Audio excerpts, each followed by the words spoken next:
And good morning, everybody. We're live. Congratulations. You made it through the week. Another week of amazing food safety, amazing food products, all kinds of yummy things that we all eat and enjoy every single day. And part of the difficulty of working in food safety and quality assurance is if you do a good job, people don't notice. But we're here to tell you, Jose and I do notice, and we're very happy with what you do. So thank you for all that you did for food safety this week.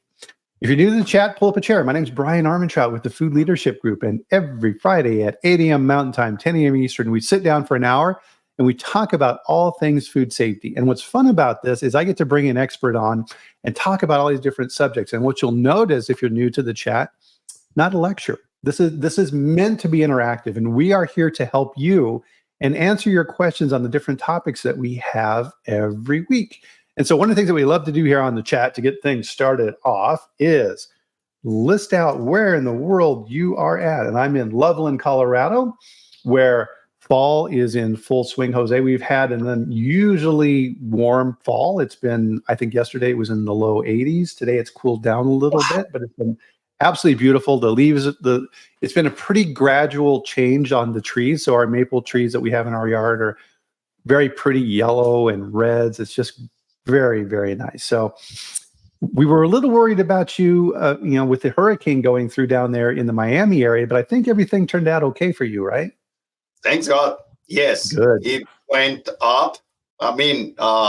Northwest of here. So we just received gusty winds and those crazy rains that last for 5 minutes, and that's it. Mm-hmm. Nice. So one of the things you'll notice if you're new on the chat here as well, so Sai, good morning, is that we have a fantastic group of regulars who join us and participate in the chat. So Austin and Allie and Tim. Tim's home in Nashville. Good. Steve, welcome. Nice to see you as well.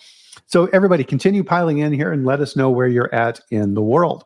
So one of the things for everyone here on the chat, if you're new as well, is Jose is prompting me here, is join us for a drink of your favorite beverage. Cheers. Very nice. Have a light roast Ethiopian coffee this week. So very nice. Oh, that's the one that you have today? Yes. It's so much coffee now is they roast it to cinders. It's just very burnt, and the kind of the Starbucks thing. I've always heard, I don't know if this is true or not, that the reason Starbucks has such a dark roast on their coffee is it's to balance flavors, because Starbucks is so huge that you have to roast it to a very high level to balance out the flavors with the different varieties of coffee. Because Starbucks is like McDonald's, right? You want the same experience everywhere you go. And I can only imagine the massive amount of coffee they must buy, right? So, yeah, craziness. Yeah. That is for sure. So, Bob, welcome to the chat. I'm going to hopefully not scare away Bob from the chat here, but one of the things that we've added to the chat here recently, Jose, is the dad joke. Are you ready for the dad joke? I'm ready. All right, here's the paper. All right. Why don't ants ever get sick? Oh my goodness, you got me. I don't know. Well, it's simple. It's because they have antibodies. That joke. I love that one because it works on both sides, right? So antibodies, and then ant has a body, and it's like, That was my favorite from the last few weeks. That one's good. Oh my goodness. Alexis is saying, Starbucks coffee. I'm not a fan of Starbucks coffee either. I never go there. Pizza's pretty good. Yeah, pizza's good. And Ripple Foods recently introduced a plant-based barista product at Pete's that's really good. So if you have a Pete's in your area, definitely try that out. So, Jose, you are a busy dude, and so we're always really happy when you're on here. And so you've been learning a lot about regulatory processes and all these type of things.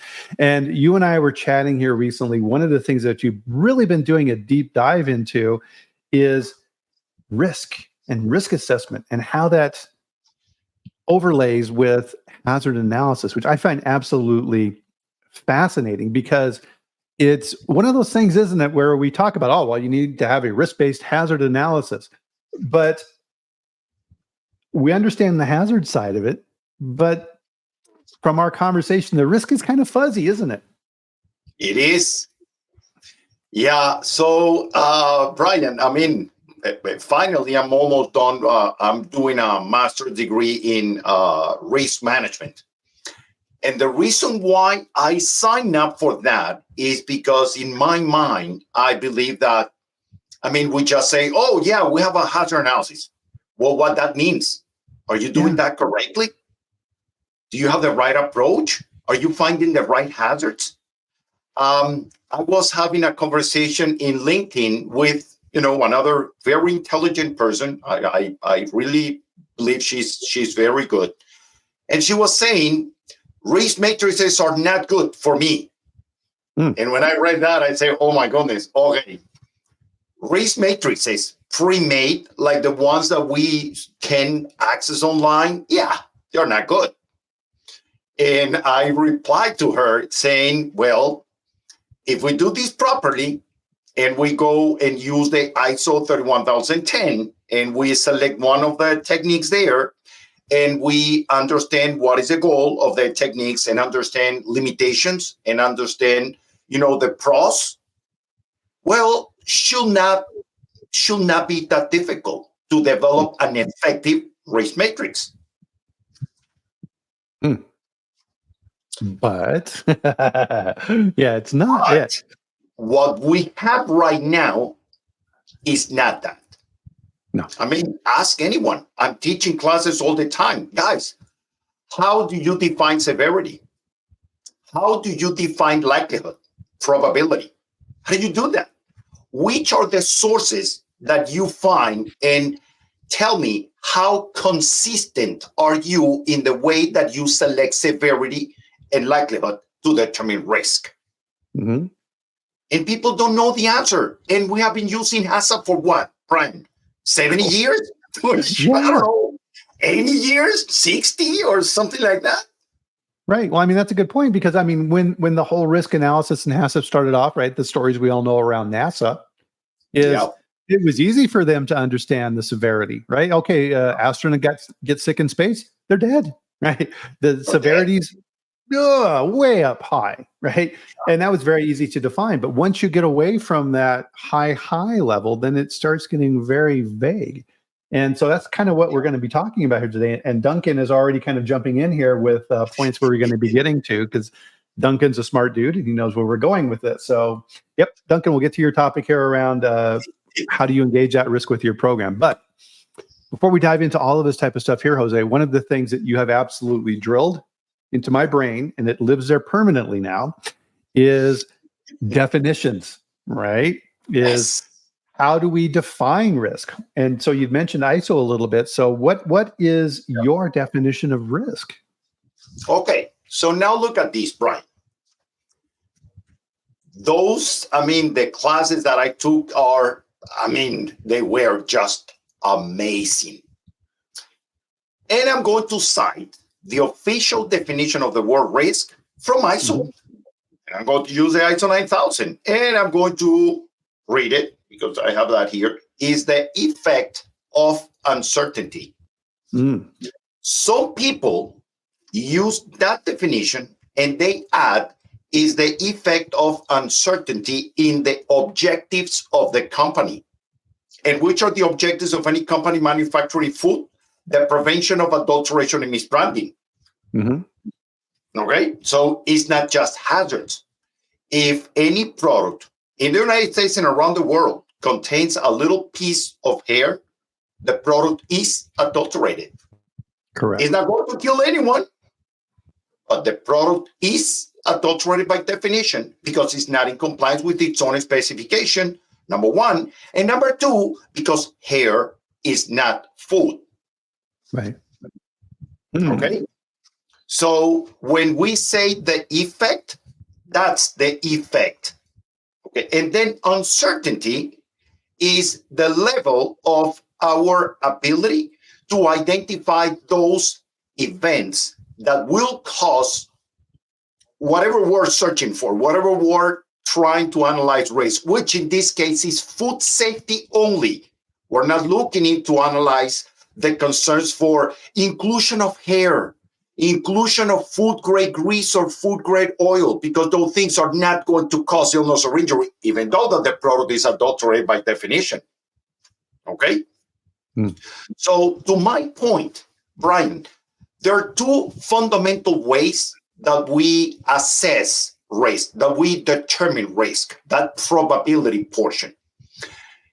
And that probability portion comes in the first way is our job is to look for things that may happen, events that may happen, and will adulterate the food with a hazard, because it's a food safety, it's about safety, it's about hazard. Food safety plan, food safety system, but it's food safety only. So how do you do this? Option number one, you look into the things that already happened to you at the facility. In the last 10 years, we never had an issue with environmental pathogen adulteration. The fact that someone never had an issue with that does not mean that it will not happen in the future. Yeah. Because risk is in the future, not in the past. Ooh, say that again. Risk is in the future, not in the past. Oh, huge. So even, that is huge, Bryan, because even though that it never happened to you, that doesn't mean that it will not happen. Yes. Well, and for me, Jose, that's a perfect encapsulation of what drives me nuts. Is you'll go in and visit a facility, you're auditing or consulting or whatever, and you start trying to understand their risk. And you'll ask questions like you're saying. And you'll say, okay, well, have you had problems, da, da, da. Well, are you concerned about Listeria? Well, we've never had a problem before. There you go. Okay. So you're telling me you're extrapolating past experience into your point, into the future. That because it never happened in the past, it will never happen in the future. Oh, if you take one thing away from what we're talking about here today, what Jose just said is it, right? That's super, super important that you understand that. Yep. And so you are working in the identification of those potential hazards. And I can use also the known or reasonably foreseeable, because at the end, it's about the thing. And we look into our own operations. Mm-hmm.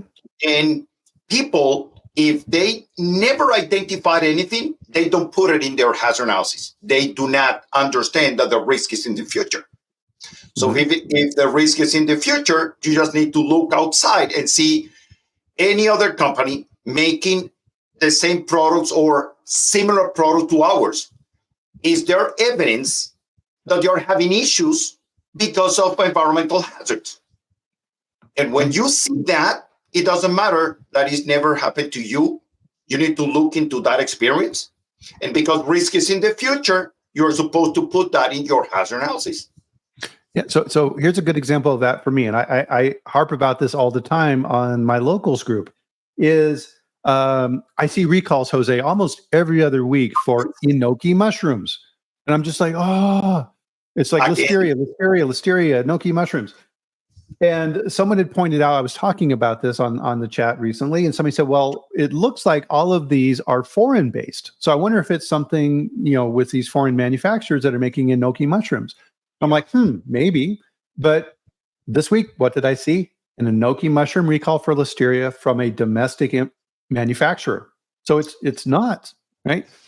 There is something inherent in growing enoki mushrooms that listeria loves, right? So if I am going to start an enoki mushroom company, I damn well better be figuring out how to control listeria. Yeah, because there is a lot of information out there indicating that maybe not in the first week, in the first month, in the first year, but at some point, people are going to be sending enoki mushroom to the market that contain listeria, Right. monocytogenes. And Okay. really, and I think indirectly around this, right? So we have kind of a working definition of risk in our minds right now with ISO, right? So you had mentioned 31010, so 31,010. And I think too, regulatory agencies understand that we don't have a really good understanding of how to assess risk, which is why they created the draft guidance, which we call shorthand Appendix 1, right? So FDA went through and said, for all these different food categories, so ready-to-eat granola bars and cakes and you name it, FDA went through and said, here are what we consider to be the physical, chemical, and microbiological risks that you should consider for your products to at least give you a head start. And they've been very clear on this too, saying this is a reference, right? You just can't take this and copy it and say, I'm done, right? No. Can't do that, right? It's a starting point. Yes. So let me continue with that source of identification of hazards. So the first one are the things that we know because they happen to us or because they happen to others. Mm-hmm. Okay. And those are things that if they happen to others or to us, is it possible that those things may happen in the future to us? Yes. Okay. So make sure you put that in your hazard analysis. Okay. That's number one. Number two, we always have the possibility of what is called in risk management, the black swans. Things that nobody saw it coming and they happen. And typically they have very severe consequences. Yeah. So those are fundamentally the two sources for those events. Now, I don't want to talk about hazard yet. For those events that will place a hazard into our operations. Mm-hmm. Okay, events. Now, if we go to 31,010, HACCP is there. HACCP is in Appendix B. And when you read HACCP, it's going to tell you, this risk assessment technique was developed between NASA and Pillsbury to send people to the moon and all the stories that we already know from years. And there are 7 principles, but they have a section, Bryan, listing the limitations of the technique because all of the techniques somehow do have limitations. And if we are assessing risk, how can we teach a hazard class without indicating the limitations of the technique? Doesn't make any sense. Mm-hmm. So if you go to the limitations, the first one says that the technique is not helping people identify the hazards.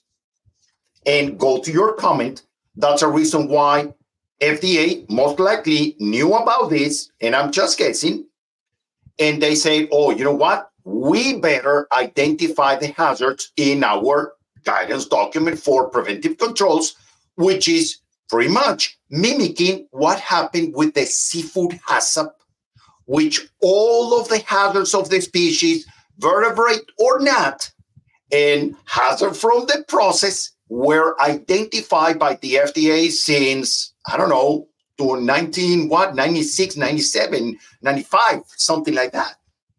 Mm-hmm. So it makes sense to help people identifying hazards because it's not part of the technique.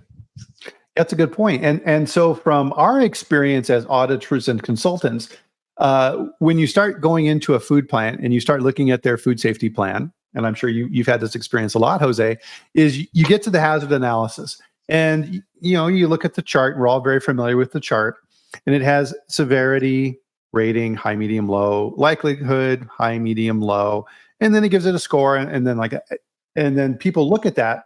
And if you ask the question, well, how did you decide that this was medium? Yeah. And you get this look, Yep. right?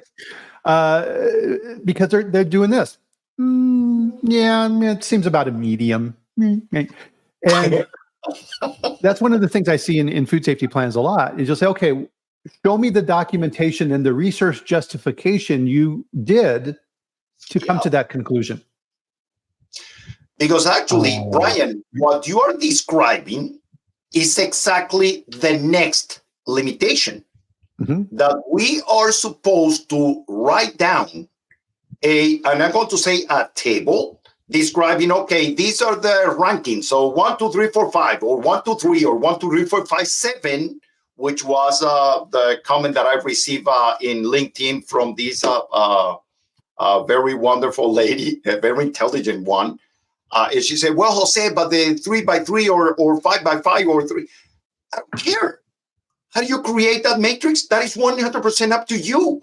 As long as there is a rationale behind each of the levels, that could be 3 or 5 or 7 or 2 or whatever you wish, there must be a rationale. So you describe the score, you describe, you provide a description, a rubric explaining what that level means, and make sure that that level is applicable to your own products and your own processes.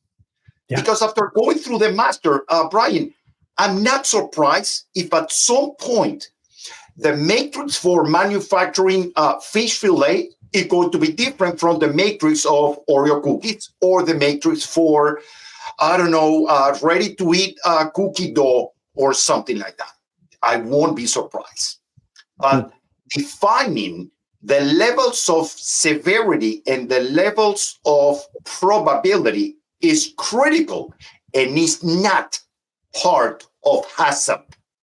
It's a limitation of the technique, as well as now that we are in this, approach, in this explanation, if you need to define the different levels of severity and the different levels of likelihood, when you combine them in the matrix, you also need to define the risk, the different levels of risk that you are creating by combining severity and likelihood.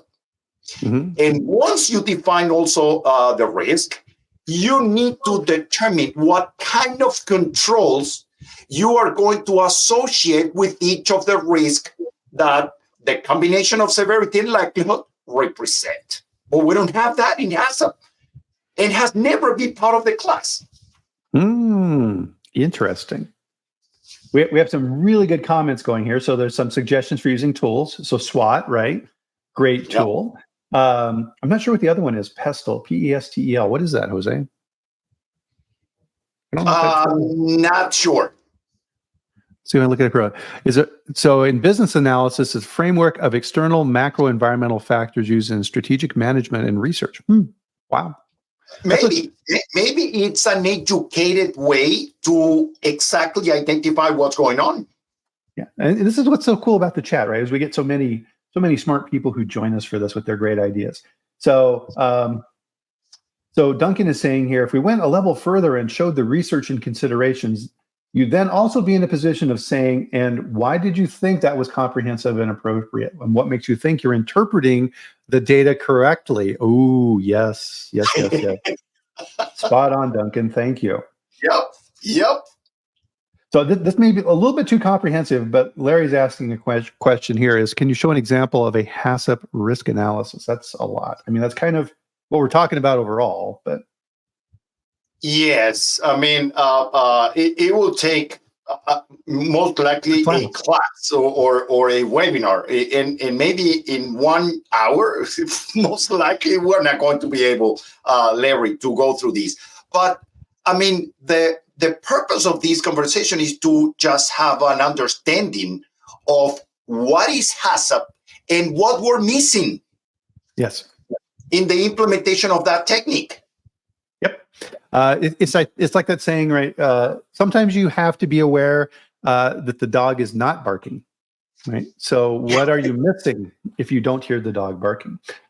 Francisco's got a question that we may be able to answer is, can you explain differences between risk and hazards? Oh, that is great. Okay. So I'm going to use this approach. There are, Francisco, events, things that happen in the production of food.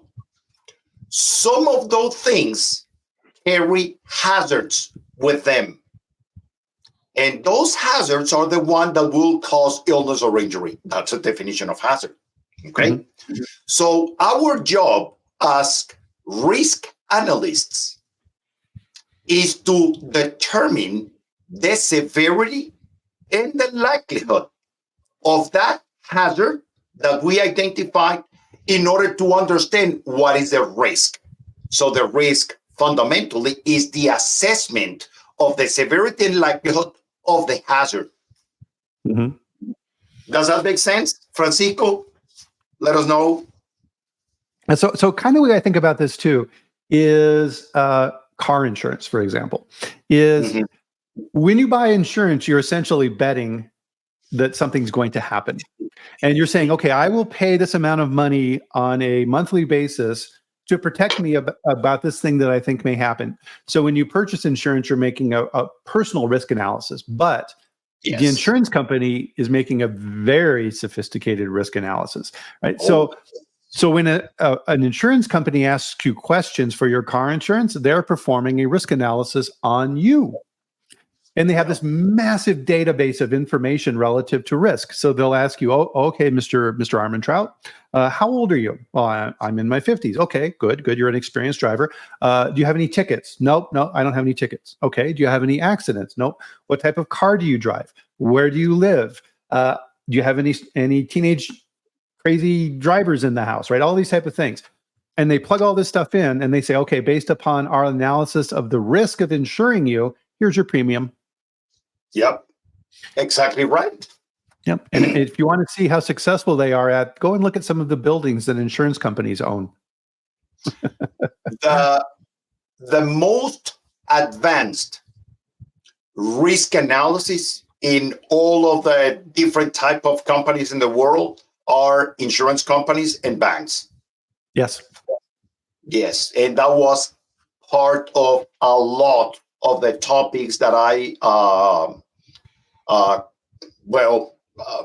covered during the going through the masters. I mean, there was a lot of information about insurance, stocks, stock market, and banks, and a lot of that. And the way that they perform that analysis, oh my goodness, we are in diapers in the food industry, in diapers. Yes, in the insurance company, there are people that is their job. That is all that they do. Is a risk manager, which is supposed to be the HACCP team leader, the HACCP team coordinator, the PCQI, and so on. Yep. And so Teja has a very good comment here that kind of goes into this as well. So some companies say HACCP's done. All right, I've done my analysis. HACCP is never done. To your point, it's never done because even insurance companies, I'm going to use that, insurance companies or banks, do they leave their hazard analysis alone? Okay, my hazard analysis is done. Let's work with this. No, they update that database basically daily with all of the operations and everything that is going on. Because at the end, Bryan, something that we're also missing in the food industry is that when we're done with our hazard analysis, I don't care if it's at the beginning, we're done with analyzing something for risk. The fact that most of the controls implemented are not going to take the risk to zero, okay? There is always that is called a residual risk for each and every single control. But each and every single control that you put in place are just a tiny portion in the universe of your system. In our case, a food safety system. So we have elements, and that is fundamentally the definition of a system, a bunch of elements working together. each and every single element has many controls, because most of the controls in a system are not going to give you the zero. You will always have remaining residual risk. And because all of the elements must be interconnected, is it possible that at some point, just because of risk, just because of the uncertainty, you have a combination of different residual risk working together and getting into the tolerance that where FDA is going to say the product is adulterated? Yes, that is possible. But we don't have that vision. Interesting. So, I mean, this definitely, and keep the comments coming, guys, because they're so on point here, is that one of the things that we're emphasizing here very strongly, right, is risk is a projection into the future, right? It's not a backwards-looking process. It's what insurance companies do, right? It's like, okay, here's what we project the risk is going to be for your car insurance over the next 6 months. Here's your premium based upon all of the data that they have. And it's the same in manufacturing as well. So it's why in your food safety plan, to the point it was made earlier, you just can't say, okay, I've created my food safety plan and everything is good. No. What does it say? The plan must be reviewed at least annually or when changes occur to the system.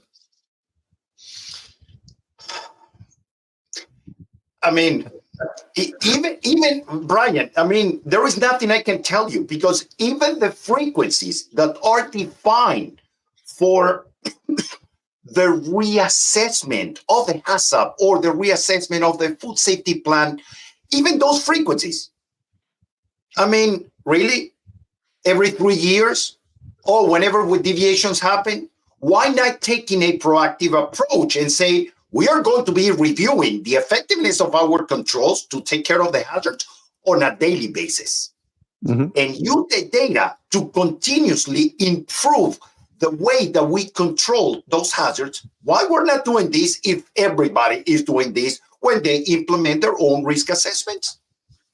Yeah. And when I'm saying everybody, of course, I'm not talking about the food industry. I'm talking about insurance, banks, and very large corporations. Yeah. So, yeah, I think this kind of gets into our next point, which is risk is not static, right? Risk is constantly changing. And it's part of the reason why with the locals group where I post recalls, and this is something I've been doing for years and years, is I track risk. And it's why I'm aware of enoki mushrooms, because I'm out there looking for things where risk changes. And it's just not simply the material, right? We tend to think of risk in terms of physical things. Okay, here's my product, here's what I'm making, here's my plant, here's my ingredients, etc. But it's also people, right? So if my quality manager, who's been in charge of my food safety plan in my production facility for the last 15 years, leaves, has my risk gone up? Yes, it has. Okay. Yeah. War breaks out and my supply chain is disrupted and I have to get new suppliers. Is my supply chain, has the risk just increased? Absolutely. Right. Yes. The engineering group buys a brand new piece of equipment that they found somewhere on an auction site. Has my risk increased? Oh yeah. My risk has increased. And let me add, simple things, Bryan. So you have you purchase a mixer, brand new, okay? And then you put it in the line and you start working with this equipment, okay? After, I'm just going to guess, 5 years, to say a number, okay? After 5 years, I bet you that the sanitary condition of the food contact surface is not the same as day number one. Because on a daily basis, the fact that we are cleaning, assuming that we're cleaning with a validated frequency, the fact that we're cleaning is going to start making the surface rougher. Yes. Allowing bacteria to attach better. And that is the natural consequence of we cleaning the equipment and food contact surfaces and tools and utensils and so on. Is anyone taking that into account? Yeah. Are we taking into account, like I remember BMW says the water pump of your car has 80,000 hours of operation or something like that. The amount of shelf life of the pump is defined by the manufacturer. So why manufacturers of equipment are not telling people, hey, you know what? My equipment is good for 3 years, 5 years, 10 years, 15 years, whatever that is. And then you, number one, or resurface the equipment, or you just dump that equipment and purchase a new one. Right. So in those terms, and I think that's a really brilliant observation, Jose, is sanitation is risk control. PM is risk control. Environmental monitoring is risk control. Yep. GMPs are risk control. Everything is risk control. The reason we continue doing these things over time is to reduce risk, right? So it's like, oh no, I built the plant and everything is fine. I did my initial environmental monitoring and they all came back negative. I'm okay. No. No, you know what, no, you're Bryan? That was, for me, was a challenge. So the challenge was to read the GMPs in 21 CFR 117, the Preventive Control for Human Food, subpart B. And I read, with calm, section by section of all of the requirements in the GMP. And I can tell you that most of them are designed to control hazards, not filth. Well, what about that? What about if those controls are not effective enough to take care of those hazards? Yeah. Are we evaluating the risk, the effectiveness of those controls? No. Why? Oh, because they're not HACCP. Really? Come on. Right. So great comments, guys. So, there's some subjects, Jose, that are coming in here that are just too broad for our scope today. So I don't think we'll be able to address those, but they're very good. So keep them coming. So part of this is building the community around these type of things, right? So like Larry's talking about here, your supplier approval program, right? Is part of your risk analysis. Absolutely. Is there more risk with a new supplier versus a supplier you've been buying for with no issues for 20 years? Yes, of course. Yeah. Right? Yeah. And which overlays, thank you, Larry, into our next topic, which is risk is not a static element in and of itself. It's cumulative, right? Yes.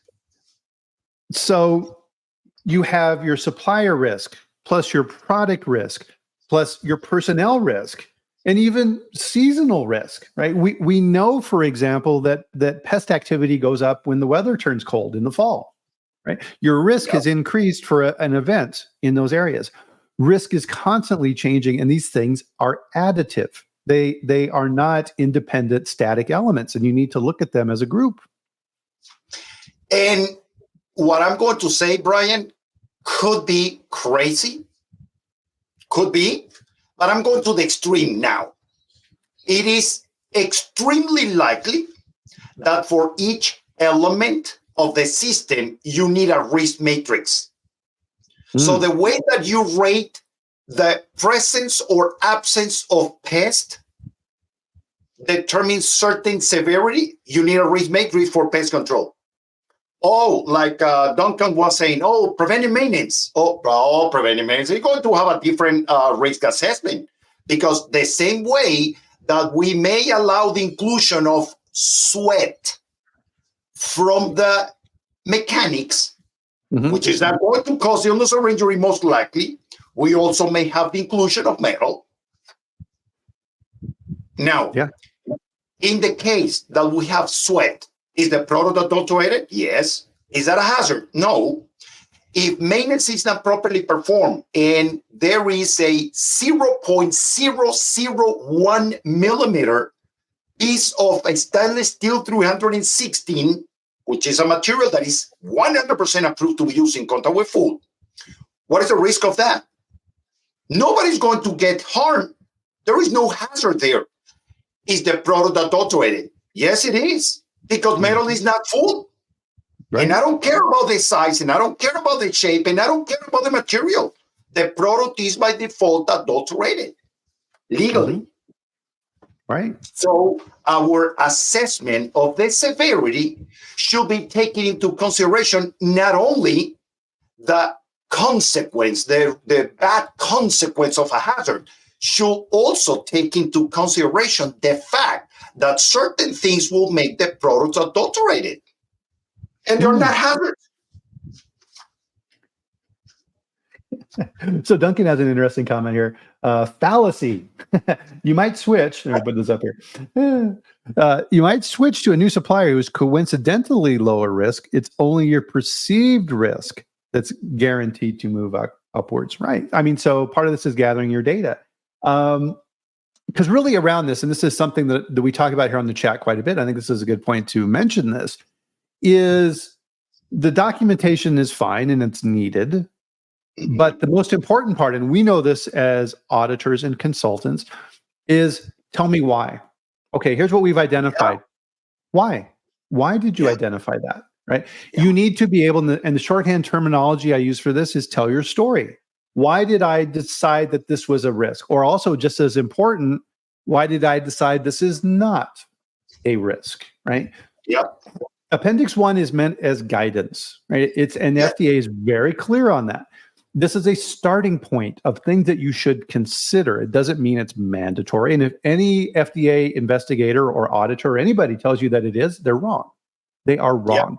But for some risk, there's such a body of evidence that it is a risk. Good luck trying. You're wasting your time trying to move away from that. All right. Listeria soft ripened cheeses. Yes, a risk. Okay. Unless you come up with a novel new way of manufacturing that removes that risk, you need to consider that. But you could, right? Maybe there's a new type of manufacturing that removes the risk. I don't know. Could be. Yeah.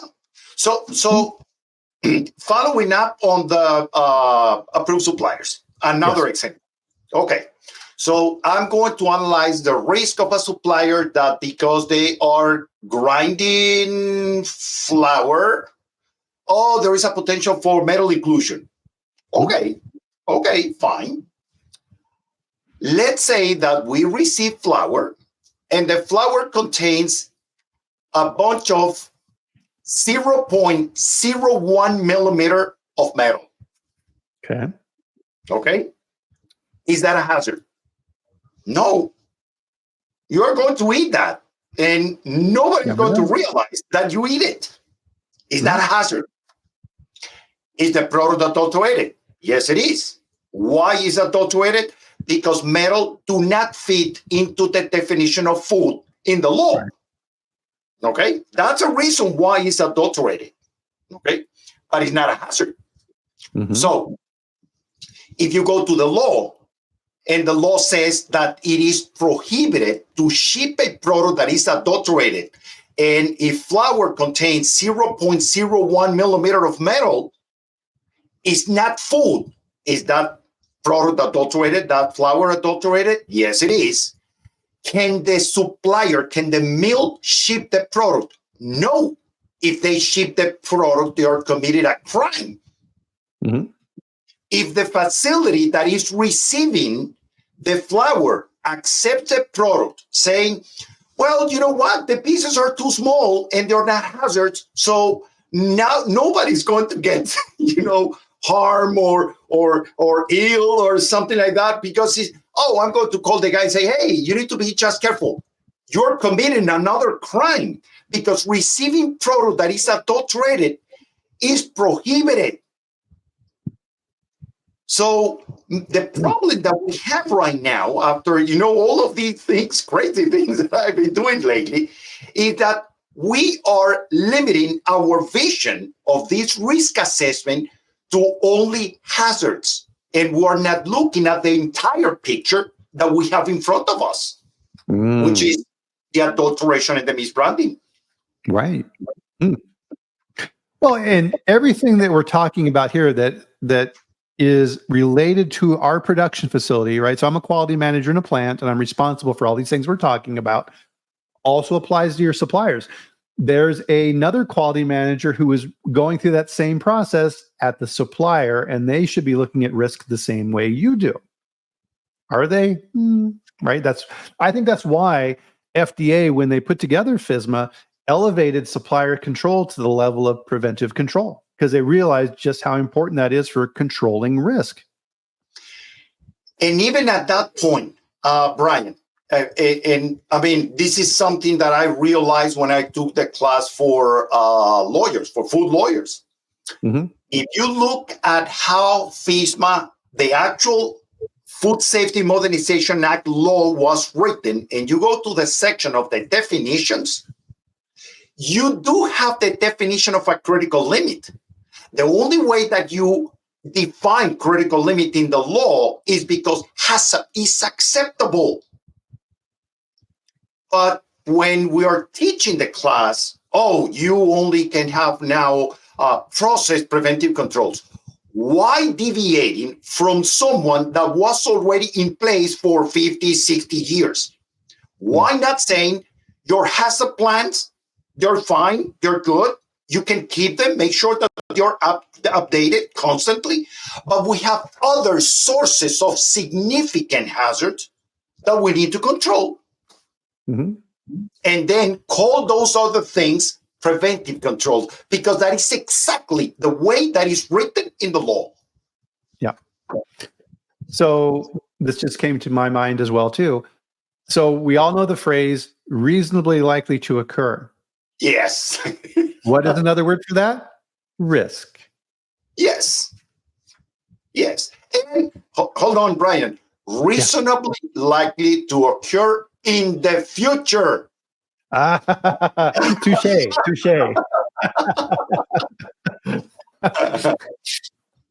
So something else that we talked about when we were preparing for this chat as well, too, is contingency planning, right? So, for example, we'll use the hurricane, the recent example here in Florida, right? So you see the potential course of the storm, right, which is a projection of risk into the future. And if you're in a very high risk, so Tampa, oh crap, I got to get out of here unless you're the crazy guy on the boat who stayed. But you're looking at it from your perspective too, right? So you're like, okay, I'm in Miami. It's projected to go in this direction. As you deviate from that course, right, the actual statistical likelihood of that happening goes down. And yes. you made a personal risk assessment of your contingency planning around how you are going to react to that hurricane, right? Yep. So that's a very good point, Bryan. You know what? So I've been living in the U.S. for 20-something years. Mm-hmm. At the beginning, when we have hurricanes touching in other parts of Florida, we fundamentally never had a tornado. 20 years ago, never heard about that.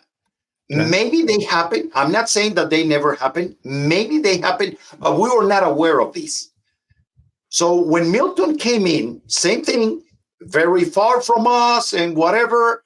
And then you say, you know what? It's not going to be a big deal because it's touching very far and we may receive a gust of winds of 40 miles per hour, maybe 50. And basically it's not a big deal. But now climate change, we have the formation of tornadoes. And this year we have the highest strength tornado in the history of Florida. It was an EF3 in my county, in Broward County. Wow. So what about that? Can I just perform a hazard analysis and then develop a contingency plan and not updating the plan according to the risk? No, because the risk is changing constantly. Right. Well, and part of that too is tools for detection change over time, right? So yes. the forecasting tools and the satellites and everything that we have now, much more sophisticated than they were 20 years ago. Yes. So our ability to see the risk has improved. Now, part of that as well is if an insurance company came to me and said, hey, Bryan, would you like to buy some hurricane insurance in Colorado? No. Right? How have I reached that conclusion, Jose? Yeah.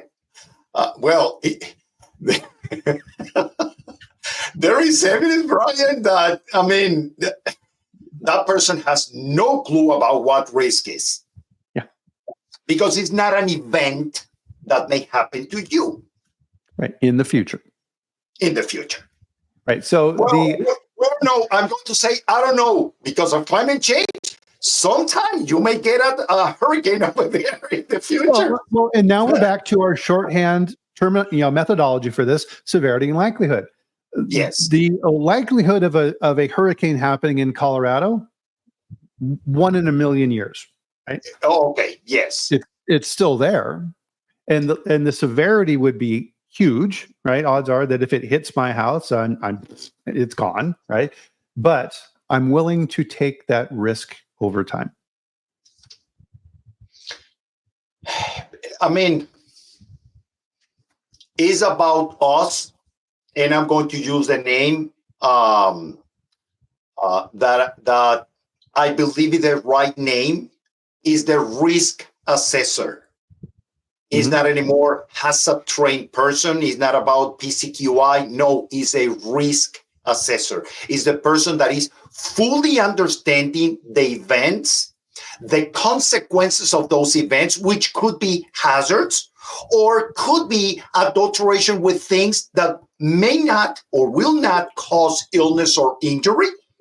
Okay, both of those things are adulteration. Adulteration is prohibited by law. And then when we decide the way that we're going to control that, we assign a risk factor, a risk number, a risk ranking, or you call it as you wish, and we set up a control. We still need to keep evaluating constantly the severity and the likelihood in time to see how that risk moves up or down and adjust our controls according to that. Mm-hmm. So Duncan's talking a little bit here about what we're talking about in this portion of the chat as well, which is contingency planning. So back to the hurricane analogy. So even though for this particular event, the likelihood of it happening to you was relatively low, you still had contingency plans, right? Yeah. All right. Is my car full of gas? Yes. Do I have emergency food? Yes. Do I have somewhere I can go if I need to? Yes. Right. You prepare, even though, right, it appears in that particular event that the risk is low, you're still prepared. Yeah. Yep. So contingency. I agree with you. But look at the sequence, Brian. You have an event. You have an adulterant. I don't want to call any more hazard. You have an adulterant. You analyze the consequence. I don't want to say any more severity, because when you're not analyzing hazards, you just need to analyze the consequence. You analyze the consequence. You analyze the probability. You identify the risk. According to the risk, you set up a control that you expect that is going to reduce that risk to an acceptable level, because most of our controls are not going to get the zero. Right. They're going to just reduce the hazard, the adulterant, to an acceptable level. So at that point is when you're going to say, do we need contingency if we already know that we reduce to an acceptable level? And the answer is yes. And you know why? Because the black swans still happen. Yes. Without you knowing and understanding what's going on. So do you need to have some contingency planning? What happens if even after I'm doing all of these things, something happens out of the blue and I'm getting to this problem? How can I cope with that situation? How can I minimize the impact on the financials of the company, the reputation of the company, the reputation of the brand, and so on? Right. That's why we have backup suppliers, right? Yes. Yes. Especially for those ingredients that are being used a lot. Because if you say, well, I'm manufacturing one product that I make 500 pounds and it's once per year and they're using this ingredient, well, maybe you may have one. It's not that big of a deal. But if you're using one ingredient for all of your ingredients on a daily basis, you better have 2 or 3 or 4 different suppliers. Right. And that's also a risk assessment. So if you have a large volume ingredient, backup suppliers. If you have a proprietary ingredient that you can only buy from one source, risk, right? So you better be looking at that closer. So let's bring this back to the $1 million question around this, Jose, with 5 minutes left here. Is senior management. Oh my goodness. Right. So this is a very complicated subject that we're talking about here today. How do you communicate this to senior management? Okay. So quick overview about this, Bryan, because really this has a lot of different branches. But I'm going to take it easy and I'm going to give you an overview. Whomever decides to create a company, not to make food, Bryan, companies are created to make money. And we need to be very clear about this. I'm very clear about this. I'm a food safety consultant. I'm an instructor for food safety. But companies are designed to make money because nobody's going to invest the time and the effort and eventually the money in doing something not to get a return. Period. Right. Okay? This is basic knowledge. With that in mind, whomever is that person that has the vision or group of people, could be a board, their job is to, number one, create a vision. Yeah, and Cortland is saying the partner tree. We're getting there, Cortland. So they have a vision. They create a mission on how to achieve the vision. They create the values that they would like the company to have. They create the objectives of the company, and those objectives are money, not food safety. Okay, I'm talking about the structure of a company. So now, when the company gets the values and gets the organizational chart and what we're going to do, and these are the pros, whatever, from senior management, each and every single department of the company is supposed to be creating objectives for their own activities. Those objectives should be aligned with the general objective of the company, which is make money. Yeah. What is the problem in the case of food companies? That the objectives of senior management, which is making money, cannot go against the legal requirements in the law. You cannot produce adulterated product. You cannot ship adulterated product. You cannot receive adulterated products. And you cannot reduce the frequency of cleaning just because cleaning is too expensive, because the company is going to be working under insanitary conditions. And that is prohibited by law.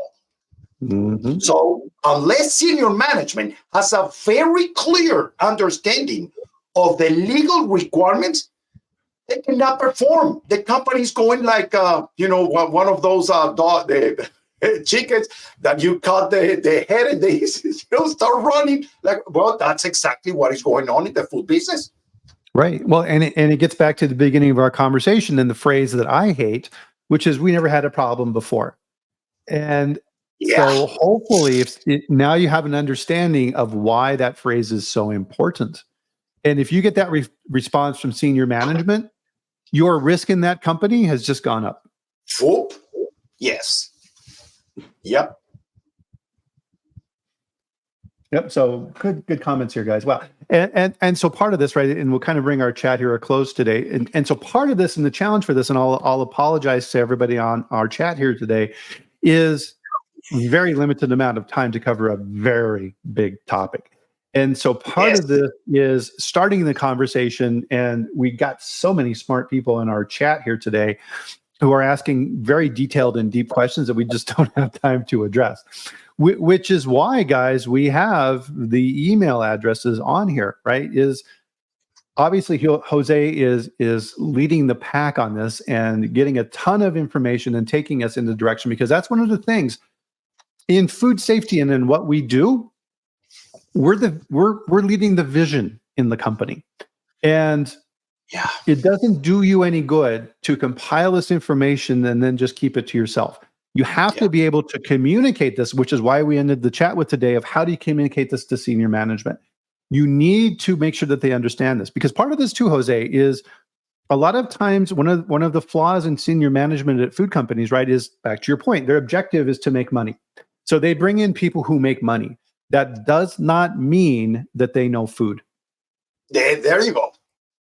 So you have to teach them, right? If you bring in a CEO from an automotive company, they may understand FEMA, but they don't understand food risk. So you have to work with them and teach them and educate them and become their valued advisor on helping them to understand these risks so they can make the right decisions.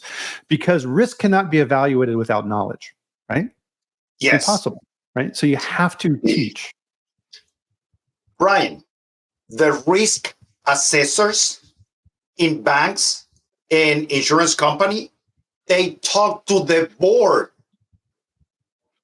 and they talk to the owner and they talk to the president of the company. They talk to the highest position. Really? Are you going to have the HACCP team leader, the PCQI talking to the owner of the company and say, hey, we should be cleaning more? That is the expectation. But nobody's doing it. Risk. Perfect summary. Wow. Fantastic chat. I'm going to be thinking about this all week. Thank you, Jose, for sharing this information with us and making food safety better. And thank you to everybody here in the audience and with us and participating in our chat today. Thank you for investing your time in this. Well worth it. And just by understanding a little bit more about this knowledge, you're reducing risk as well. So that's a good thing. So with that, we're going to close out our chat here for today.